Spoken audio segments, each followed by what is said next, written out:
ഈശോയിൽ സ്നേഹം നിറഞ്ഞ പ്രിയപ്പെട്ടവരെ, നമ്മൾ ധ്യാനിക്കുക യോഹന്നാന്റെ സുവിശേഷം 2-ാം അധ്യായം 13 മുതൽ 22 വരെയുള്ള തിരുവചനങ്ങളാണ്.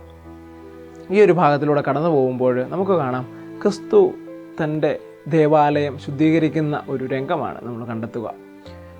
ഈ ശുദ്ധീകരണത്തിൽ 3 തരത്തിലുള്ള ശുദ്ധീകരണമാണ് നടത്തുക. ഒന്നാമതായിട്ട് മൃഗങ്ങളെ വിൽക്കുന്നവരെയാണ് ക്രിസ്തു ശുദ്ധീകരിക്കുക.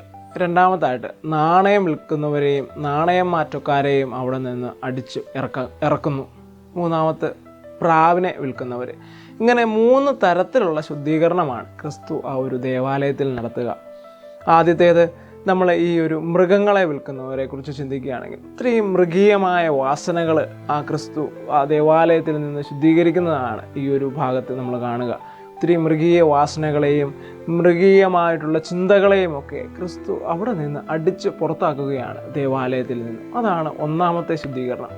രണ്ടാമത്തേത് എന്ന് പറഞ്ഞു കഴിഞ്ഞാൽ, അത് നാണയത്തിൻ്റെയും നാണയമാറ്റക്കാരെയുമാണ് ക്രിസ്തു ചാട്ട കൊണ്ട് അടിച്ച് പുറത്താക്കുക.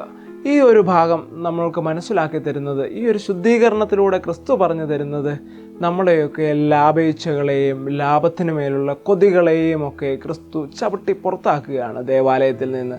ലാഭകരമായ എൻ്റെ പിതാവിൻ്റെ ഭവനം നിങ്ങൾ വെറും ഒരു കച്ചവട സ്ഥലം മാത്രം, അതായത് നിങ്ങളുടെ വെറും ലാഭത്തിനു വേണ്ടി മാത്രമുള്ള ഒരു ഇടമാക്കി മാറ്റരുത് എന്ന് പറഞ്ഞുകൊണ്ട് ക്രിസ്തു അവർക്ക് താക്കീത് നൽകി അവരെ പുറത്താക്കുകയാണ്. മൂന്നാമതായിട്ട് പ്രാവുകളെയാണ് പ്രാവ് വിൽപ്പനക്കാരെയാണ് ക്രിസ്തു പുറത്താക്കുക. ഈ ഒരു പ്രാവിനെ കുറിച്ച് ചിന്തിക്കുമ്പോൾ ഒത്തിരിയേറെ മൂല്യങ്ങൾക്ക് പ്രാധാന്യം നൽകുന്ന ഒരു കാര്യമായിട്ടാണ്. അതായത് മൂല്യങ്ങളെയെല്ലാം നശിപ്പിക്കുകയും മനുഷ്യന് യാതൊരു വില കൊടുക്കാതെ മൂല്യങ്ങളുടെ എല്ലാം നാശത്തിനെ ക്രിസ്തു ചവിട്ടി ആ ദേവാലയത്തിൽ നിന്ന് പുറത്താക്കുന്ന ഒരു രംഗം. ഇങ്ങനെ ഈ ഒരു 3 തലത്തിലുള്ള മാറ്റങ്ങളിലൂടെ കടന്നു പോകുമ്പോൾ, 3 തലത്തിലുള്ള ആ ഒരു ശുദ്ധീകരണത്തിലൂടെ കടന്നു പോകുമ്പോൾ ക്രിസ്തു ശുദ്ധമാക്കുന്നത് എല്ലാ ചിന്തകളെയുമാണ്. അതായത് പൂർണ്ണതയുള്ള ഒരു ചിന്തയിലേക്കാണ് നമ്മളെ കൊണ്ടുപോവുക. അതായത് മനുഷ്യൻ്റെ മൃഗീയമായ വാസനകളെ, മനുഷ്യൻ്റെ ലാഭക്കൊതികളെ, മനുഷ്യൻ്റെ മൂല്യങ്ങളുടെ മേലുള്ള അവൻ്റെ ആധിപത്യം, ഇത് മൂന്ന് കാര്യത്തെയും ക്രിസ്തു പുറത്താക്കുകയാണ്. ഇനി ഏത് ദേവാലയമാണ് ക്രിസ്തു ശുദ്ധീകരിക്കുന്നത്?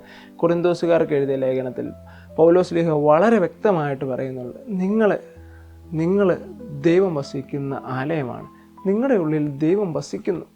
അപ്പോൾ എൻ്റെ പ്രിയപ്പെട്ടവരെ, നമ്മുടെയൊക്കെ ജീവിതങ്ങൾ ആലയങ്ങളാണ്, ക്രിസ്തുവിന് വസിക്കുവാനുള്ള ആലയം.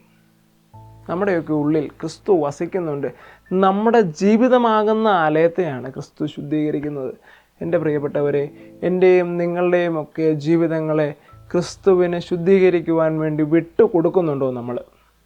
എൻ്റെ ജീവിതങ്ങളെയും നിങ്ങളുടെ ജീവിതങ്ങളെയും ക്രിസ്തുവിന് ശുദ്ധീകരിക്കുവാൻ വേണ്ടി, ക്രിസ്തുവിന് വൃത്തിയാക്കുവാൻ വേണ്ടി വിട്ടുകൊടുക്കുന്നുണ്ടോ? വിട്ടുകൊടുക്കുന്നില്ലെങ്കിൽ ഇന്ന് മുതൽ നമുക്കതിനു വേണ്ടി പരിശ്രമിക്കാം. ക്രിസ്തുവിൻ്റെ ചാട്ടയെടുത്ത് നമ്മുടെ ജീവിതങ്ങളെ വൃത്തിയാക്കുവാൻ വേണ്ടി നമുക്ക് വിട്ടുകൊടുക്കാം. ക്രിസ്തുവിൻ്റെ ഇഷ്ടത്തിനനുസരിച്ച് ഇന്നലകളുടെ ജീവിതങ്ങളെ നമുക്ക് ഉപേക്ഷിക്കാം. ഇന്ന് മുതൽ ആ ഒരു ശുദ്ധീകരണ പ്രക്രിയയിലേക്ക് ക്രിസ്തുവിന് വേണ്ടി നമുക്കും നമ്മുടെ ജീവിതങ്ങളെ മാറ്റിവെക്കാം. അതുപോലെ തന്നെ നമ്മുടെ ജീവിതത്തിൽ നമുക്കും ആ ചിന്തയിലേക്ക് വരാം.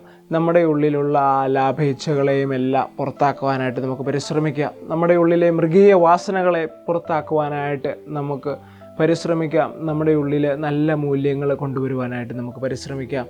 അതിനായുള്ള കൃപ തമ്പുരാൻ നൽകി നമ്മളെ ഓരോരുത്തരെയും അനുഗ്രഹിക്കട്ടെ എന്ന് പ്രാർത്ഥിക്കുന്നു. ദൈവം നമ്മെ സമർത്ഥമായി അനുഗ്രഹിക്കട്ടെ.